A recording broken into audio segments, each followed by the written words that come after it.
Pinakontempt na ng Senado ang mga opisyal ng NBI na nagtangkang humabol at umaresto kay Senador Bato de la Rosa, habang si NBI Director Melvin Matibag hindi pinapasok sa loob ng Senate. Hanggang hindi papasukin sa sesyon. Kung ako'y absent, hinahanap ako ninyo. Sumusweldo. Hindi nagpapakita. Ngayon, papakita ko dito. Oh, hinara ko ng mga NBI. Niresling ako doon. Ha? Uusap kami. Yung gagawin namin. Ayaw kasi nandun sa public. Kung hindi ko papasok, ginahanap niyo ako. Di ba? Ngayon papasok ako, tatanungin niyo ako bakit ako pumapasok. So we will be asking the OSA to identify who among those who were chasing Senator Bato were NBI agents. It used to be under the office of the President and under the control and supervision of the NAKULONG. But I think it's now under the control of the DILG.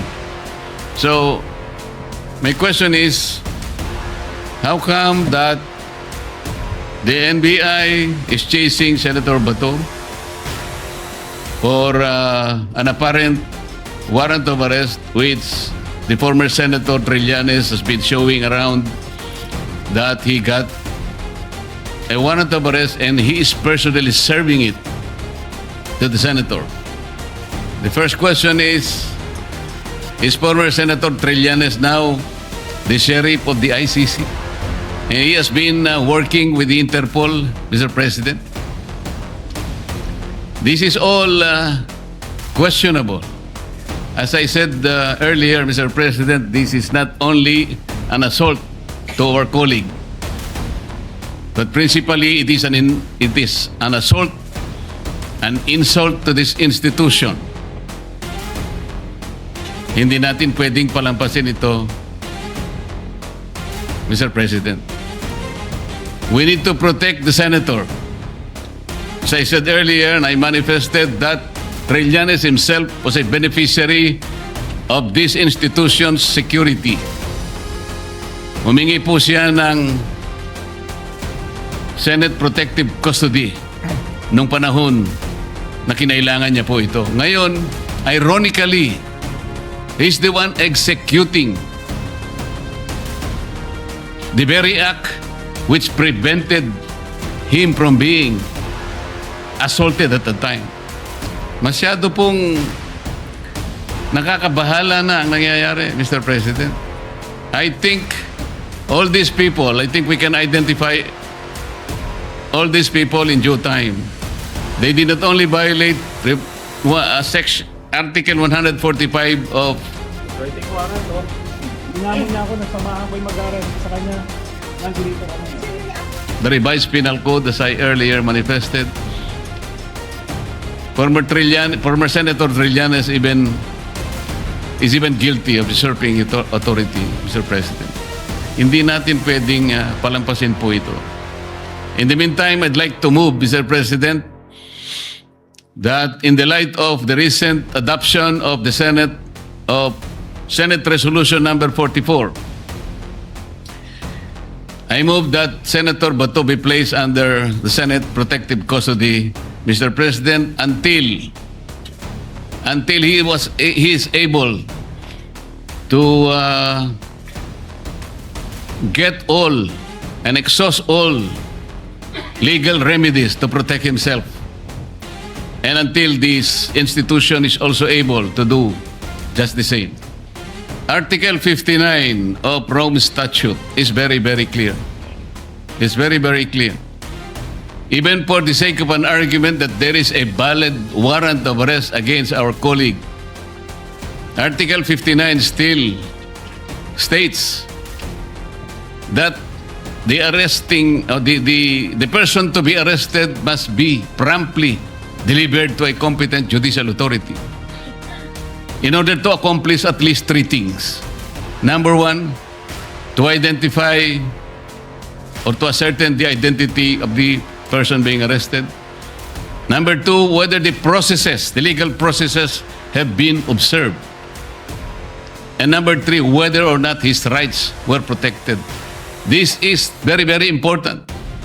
for purposes of protecting the due process and the rule of law, which our colleague can avail, Mr. President. The motion is consistent with our rules, is consistent with Senate Resolution number 44, is consistent with precedents. So is there any objection? If not, the motion is carried. Mr. President,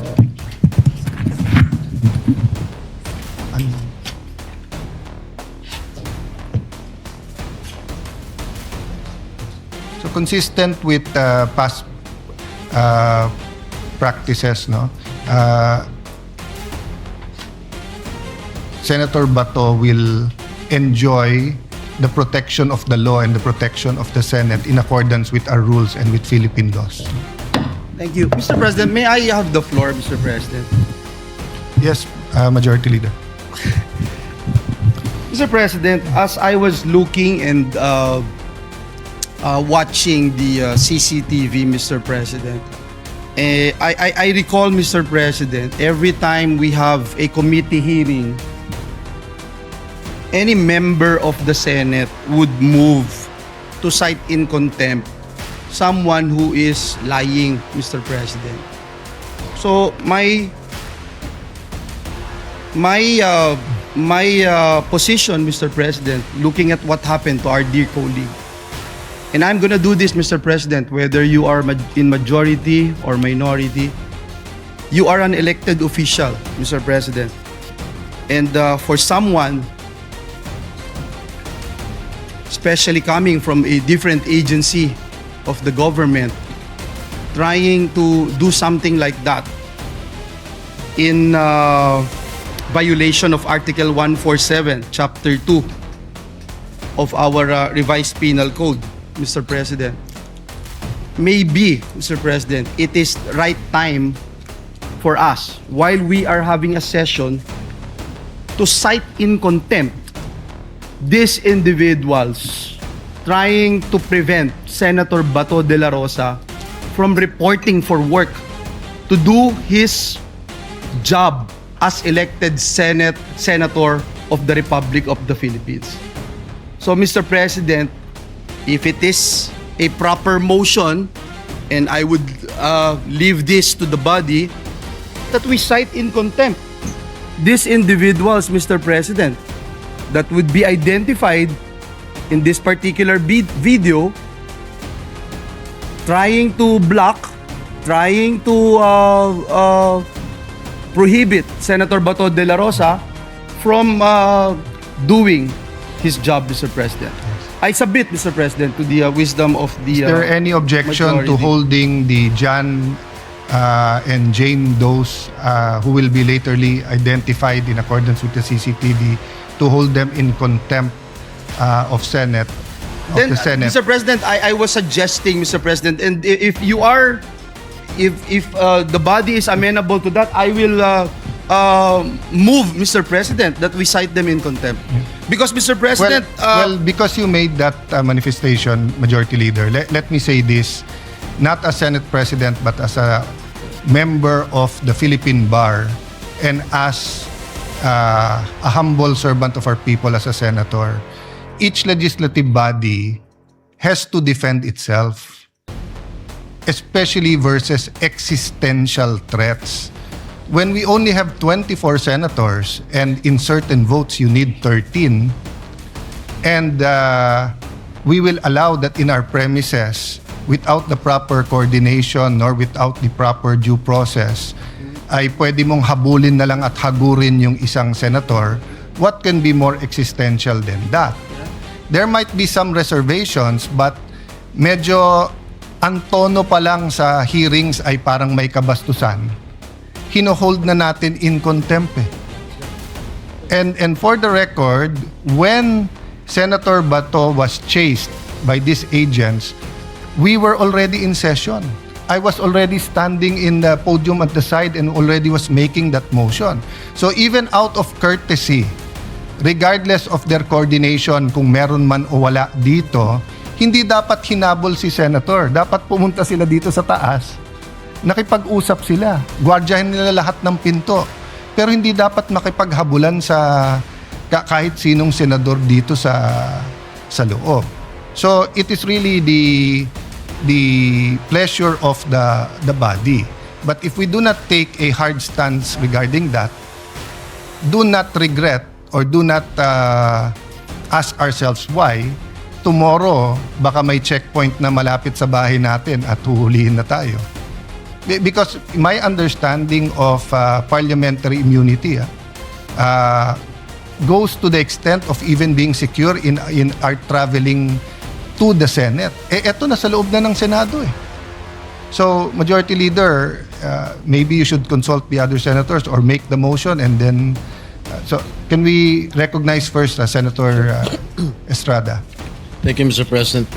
Just an additional violation of the elements of the National Bureau of Investigation who chased or who prevented Senator Bato from attending the sessions. May I invite the attention of our colleagues in Article 145 of the Revised Penal Code. If I can read it to you. Violation of parliamentary immunity. The penalty of prison mayor shall be imposed upon any person who shall use force, intimidation, threats, or fraud to prevent any member of the National Assembly from attending the meetings of the Assembly, which in this case, the Senate, or any of its committees or subcommittees, constitutional commissions or committees, or divisions thereof, from expressing his opinions and casting his vote. And the penalty of prison correctional shall be imposed upon any public officer or employee who shall, while the Assembly is in regular or special session, arrest or search any member thereof, except in case such member has committed a crime punishable under this code by a penalty higher than prison mayor. That is all, Mr. President. We take note of that, Senator Estrada, and it's 100% correct. But the reason why the presiding officer has not mentioned administrative and criminal law is because we can ask the Committee on Rules and the Committee on Public Order to have an investigation. No, meaning my immediate concern is the integrity and the safety of the Senate as an institution. It isn't even about Senator Bato. They could be arresting people from the other side of the aisle or other side of the politics here. I would have the same stand that you have to coordinate first, then we have to accept that they have legal authority. If not, you give the senator the opportunity to go to court or, as Senator Marcoleta said, all legal remedies. Wala namang problema po sa legal remedies. If we go to all the precedents, you will see na eventually yung iba nag-surrender din. Pero yung korte ang nag-utos, hindi yung mga law enforcers. So my point is, we will deal with the administrative and criminal liabilities, if any, according to the findings of our committees. But right now, before us is the question of what does the Senate in plenary as a body do to protect itself. And Senator Villanueva suggested holding them in contempt. May I remind everyone that when someone is held in contempt, they are allowed to purge themselves of that contempt by either giving justifiable reason or by apologizing. My information at this point in time, and anyone can correct me if I'm wrong, they are still here and they are still threatening to arrest him here. Mr. President, there was an earlier inquiry by this representation which led to the body's unanimous consent to move that we cite in contempt those individuals running after Senator Bato de la Rosa, trying to block him from doing his job. And until such a time that they can satisfactorily explain to us what happened, Mr. President, the body, with the permission of everyone here, that we move, that we cite these individuals in contempt. So move, Mr. Is President. there any objection? If not, the John Does and Jane Does as identified individual are held in contempt. I am directing the OSAA to put in custody, Senate custody, to the said individuals and to detain them in the Senate premises. If they need assistance, you're authorized to coordinate with the Pasay City PNP until such time that those held in contempt can purge themselves of contempt, meaning to satisfy us with their explanation. Senator Marcoleta, are you satisfied with? Yes, Mr. President, I'm satisfied. Incidentally, I think the incident this afternoon can also be used to appeal to the Supreme Court that it's now high time for them to dispose or act on the petition, on the inquiry, whether or not the former president was, or the abduction of the former president violated Philippine laws. And if they can act precisely on the basis of what happened today, we will be guided in future incidents that may happen. Sana wala naman. Pero sana if they can decide as soon as possible, Mr. President, considering what happened today, they should include in that disposition a guideline sa mga ganitong pagkakataon. Your comments are in order and noted. And Mr. President, to add, because we have an existing law, I'm citing Republic Act 9851, which is about transnational crimes, international crimes, crimes against humanity. Ang sinasabi po ron, Mr. President, is very clear, specifically under Articles 17 and 18, na kung saan sinasabi sa ganitong mga kaso, ang talagang merong jurisdiction, primary jurisdiction, ay yung ating local courts, Mr. President. Paano ngayong mangyayari na mas kakatigan pa ng mga taong gustong humuli kay Senator Bato yung sinasabi na warrant of arrest? Alin ba yung pakikinggan nila? Alin ba yung una nilang tutuparin? Yung inaatas ng isang korte na ang kanyang jurisdiction is not questionable considering that we have already withdrawn from the Rome Statute. Bakit po yun ang kanilang gagamitin? Halimbawa po sa Article 17, Mr. President, sinasabi po doon na yung surrender o yung extradition ay pwedeng gawin in accordance with existing extradition laws or treaties. Alam naman natin, hindi naman po bansa ang ICC, Mr. President. To further your discussion, Senator Marcoleta, under the ICC rules, if a nation exits ICC, they're given 1 year to authorize an investigation. And this was brought up by the former president's defense team that the investigation happened 1 year after. After na 1 year, yung investigation which led to the charges. But yet, in the appeals court ng ICC, they upheld the charges. So what is the net effect nito for the public to know and for members of our PNP and AFP to know? That means that under the Duterte ruling, whether it's the Marawi siege, whether it is the battle, the 30, 40, 50 year fight with the Communist Party, CPP, NPA, the ICC now can suddenly come out with warrants for any cabinet member or any elected official or any general or colonel or sergeant of our military and police under the doctrine that they did under Duterte. So if you do not have to pass Philippine courts, then we will have dozen, 2 dozen, 4 dozens, 100 former Senator Trillanes going to different places and just picking up anyone and saying that they have to be brought to The Hague. So that would be ridiculous.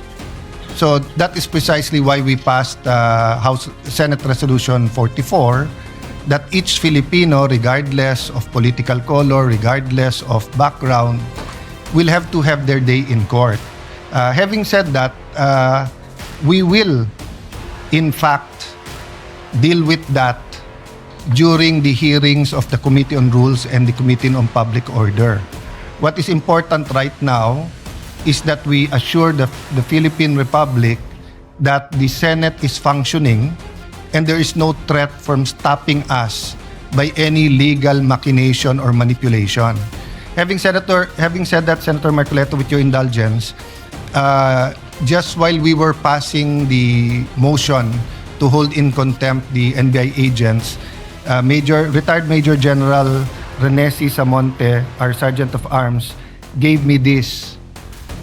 May 11, 2026, for Senate President Alan Peter S. Cayetano, sir, as directed herewith is the sequence of events as to the reported assault on Senator Ronald De La Rosa. Earlier this morning, 0700 hours, NCR Chief Attorney Dong Gallo paid a call to the undersigned to coordinate an arrest order.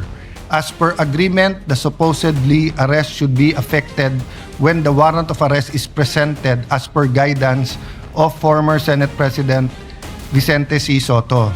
On or about 2 p.m., the warrant of arrest was shown to the former Senate President in the presence of the undersigned, but copies were not allowed to be distributed. Truly yours. So, the investigation will bear out what happened. The point I want to make is that even assuming fully coordinated yung arrest warrant, they should have approached Senator Bato or approached the Sgt-at-Arms, given a copy of the warrant, and negotiate his surrender because they are in Senate premises. Pero instead, nakipaghabulan sila. Hinabol nila, they attempted to stop Senator Bato from attending the session. Even ordinary arrest, konsehal, vice mayor, Sangguniang Panglalawigan, even SK, when they're in session, usually yung police pupunta doon, magpo-pause, i-coordinate sa presiding officer at sasabihin, ito ang warrant of arrest. So we cannot excuse yung paghahagod o yung habulan inside the Senate premises. Now, as to whether the NBI is justified, whether there are any criminal laws violated, whether there are administrative laws, we will wait for the investigation. So we are holding them in contempt precisely because of the actions they've taken and the manner in which they tried to not arrest, but to prevent Senator Bato from reaching the Senate plenary hall. Mr. President, having held them in contempt, I believe an investigation is proper. Yes. Thank you, Mr. President. So we'll refer all of the comments after the previous referral to the Committee on Rules and Committee of Public Order. So all of these comments said in plenary is, and including the videotape, including the report, the spot report of the Sgt-at-Arms, is referred to the two committees. Senator Bato. Mr. President, while the investigation is pending, this representation would like to move that the current Sgt-at-Arms be replaced with the former Sgt-at-Arms, Brigadier General Mau Aplaska. Mr. President, I so move. If I may intervene, I appreciate your immediate action, Sgt-at-Arms, and I had a couple of sidebars this afternoon, and I think this is my only interaction with you except for bumping into you. He's been very candid. He's acted on it right away, but just given the situation now, I tend to agree with Senator Bato that in the meantime, we have an acting Sgt-at-Arms, but if the good general can continue assisting the Senate, your service is very much appreciated, but I think it will also protect you from future. Before we decide on the motion of Senator Bato, Senator Marcoleta. So my point is that the motion of Senator Bato, in my view, does not reflect on your actions, but is really in the nature of like when we have preventive suspensions. It's just to make sure that everything is in order while the investigation is ongoing. Senator Marcoleta. Mr. President, I don't think we can make that conclusion today that whatever happened now or earlier this afternoon does not reflect Yes. to the work of the Preliminarily, Sgt-at-Arms. preliminary. I agree. Because I'd like to ask whether in his explanation, the former Senate President knew that that was the way that a sitting senator be treated, even for the sake of an argument that there is a valid warrant of arrest. Was the procedure explained to the the former Senate President, that the way he should be arrested was explained and approved by the former Senate President? That is the question that the Secretary General should answer. Because if the former Senate President allowed it, then he himself was responsible in what happened earlier.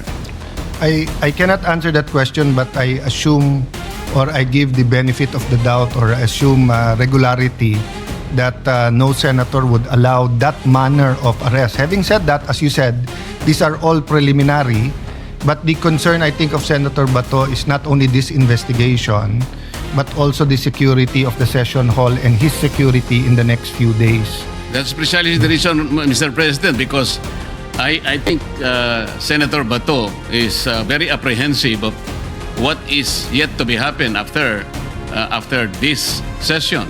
So he should be placed in a situation where we can all be happy, be confident that nobody can touch him. I agree, Senator Marcoleta, and I will make myself available. It is now in the hands of the Secretary General, And considering that we already moved and we already resolved that he be given protective custody. So the NBI has a director. The director NBI is under the Department of Justice that has a secretary. The secretary is a member of the cabinet, which is under the which is the alter ego of the president, but we have an executive secretary, president. So I will make myself available for the discussion and for their legal point of view. But one thing I will make clear, that it is in contempt of the Senate to execute their warrant in a manner that they did so. And it is possibly an excuse that you were actually executing a warrant of arrest, because for us, it's very clear they were preventing Senator Bato from participating in this afternoon session. Yun nga po yung aking naiisip. Kasi kung alam na po at pinaalam sa kanya, nandito pala sila, umaga pa, preparado na sila, yun na lamang pong tinatanong ko, ganun po ba yung paraan? Sinabi po ba nila yung paraan na hindi man lang nila papapasukin dito, hahabulin nila? Kamuntik na nga siyang nahulog sa hagdanan, nakita ko po kanina, at nabali pa yung dalawang niyang daliri. Ito ba ay inexplain sa ating former Senate President na alam kong hindi naman niya papayagan? Ngayon, kung nangyari po, pati yung ating former President, hindi na po nila nirespeto. Pati po yung ating institution. Ito po yung magiging problema. Salamat po, Mr. President. There are many issues that we have to untangle. In the meantime, there are many problems the country is facing, and we have to meet regarding the committees and the direction of the Senate. So, Majority Leader, what's the parliamentary status and what's the suggestion of the gentleman who is now very much present? May I correct myself and again thank Major General Rene Samonte, retired, who actually told me that he will not only fully participate but help us in the transition. But he already submitted a resignation letter as we were discussing this. So, is there a nomination? Because we Mr. have to elect- President, there was the parliamentary status is that the gentleman from Davao, Senator Bato de la Rosa, made a motion to nominate a new Sgt-at-Arms, Mr. President. So may we recognize Senator Bato de la new Rosa? or old new? Bagong luma, Mr. President. Mr. President, I would like to nominate for the position of Sgt-at-Arms Pwede ba? our former Sgt-at-Arms, retired Police Major General Mau Aplaska. I so move, Mr. President. Mr. President, dear colleagues, sorry, hindi pa ako sanay. Dear colleagues and Senator Bato, so your nominee is now presently the CA Sergeant of Arms. Yes, Mr. President. With your permission, may I recommend that we have him acting first in both capacities so that he will maintain muna the CA, then we can talk in the next few days. Yes, Mr. President. I agree. Thank you. So his official plantilla will still be with the CA, but he will act as our concurrent Sergeant of Arms of the Senate of the Philippines. Yes, Mr. President. Thank you. May I move that we close the period of nomination for our designation, Mr. President, of our Sgt-at-Arms. So move, Mr. President. Can you give his full name, please, so that we can... Does he have to take his oath or designated? So he'll be acting on his oath under the CA, no? Yeah. Just the full name for the record. Police Major... Retired Police Major General Mau Aplaska. Yes, we call upon you again, General, for service to the Senate. Thank you.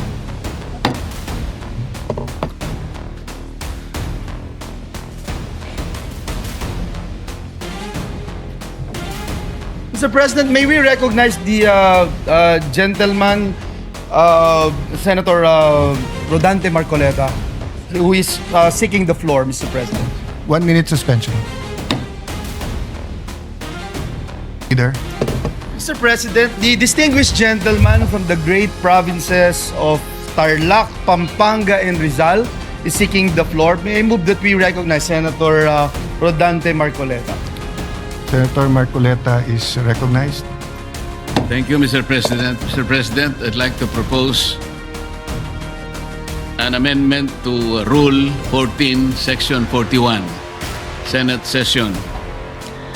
And the proposal, Mr. President, is by way of an additional paragraph, Section 41C, after Section 41B of the Rule 14 of the Senate Rules, which will state as follows, Mr. President. Section 41C, allow a senator for justifiable reasons to attend and participate in the session through teleconference, video conference, or other reliable forms of remote or electronic means using appropriate information and communications technology.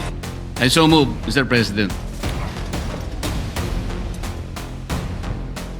I do not have an objection and I actually see the logic, but let's give the Committee on Rules a few minutes to meet and discuss. So we suspend so that we only took out the chairman, but the Committee on Rules can meet on the floor. 1 minute suspend. Yeah, that's why I'm suspending. Yeah, suspended.